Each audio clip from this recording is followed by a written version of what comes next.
Shalom, selamat pagi saudaraku yang dikasihi oleh Tuhan. Pagi ini kita akan membaca dalam kitab Ibrani pasal 10 ayat 23 sampai 25. Demikian bunyi firman Tuhan. Marilah kita teguh berpegang pada pengetahuan tentang pengharapan kita, sebab Ia yang menjanjikannya setia. Dan marilah kita saling memperhatikan supaya kita saling mendorong dalam kasih dan dalam pekerjaan baik. Janganlah kita menjauhkan diri dari pertemuan-pertemuan ibadah kita, seperti dibiasakan oleh beberapa orang. Tetapi marilah kita saling menasihati dan semakin giat melakukannya menjelang hari Tuhan yang mendekat. Pagi ini kita akan bersama-sama merenungkan satu bagian dari renungan firman dengan judul pentingnya ibadah korporat. Saudara, hari-hari ini ada begitu banyak orang yang mengaku Kristen, tetapi kehidupannya telah terkontaminasi dengan kehidupan yang eksklusif dan cenderung tidak mau terikat dengan orang percaya lainnya. Alasannya adalah sibuk, tidak punya waktu, tidak mau direpotkan, dan tidak mau kehidupannya terganggu oleh orang lain. Sebagian mereka merasa tidak penting ibadah bersama karena kecewa dengan sikap orang percaya lainnya, ataupun juga kepada para pemimpin yang ada di dalamnya. Tanpa disadari, roh kepentingan diri sendiri atau egosentris telah menguasai kehidupan orang-orang demikian.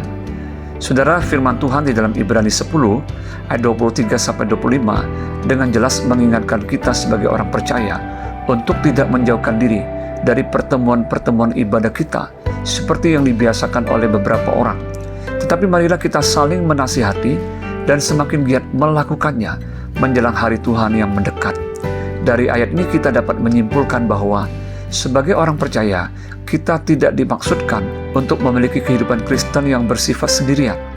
Sebaliknya, kita harus saling memperhatikan supaya kita saling mendorong di dalam kasih dan dalam pekerjaan baik.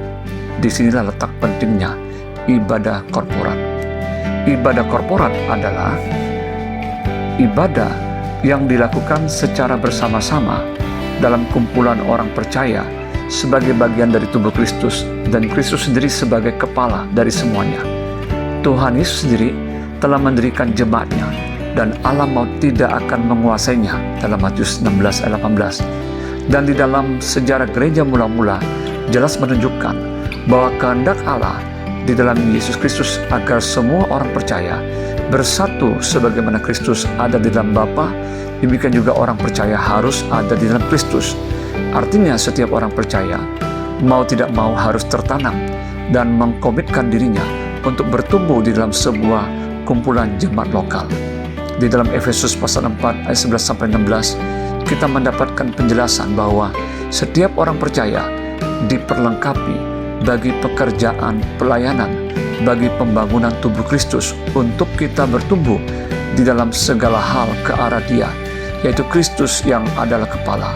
Daripadanya lah seluruh tubuh yang rapi tersusun dan diikat menjadi satu oleh pelayanan semua bagiannya, sesuai dengan kadar pekerjaan tiap-tiap anggota, menerima pertumbuhannya dan membangun dirinya dalam kasih.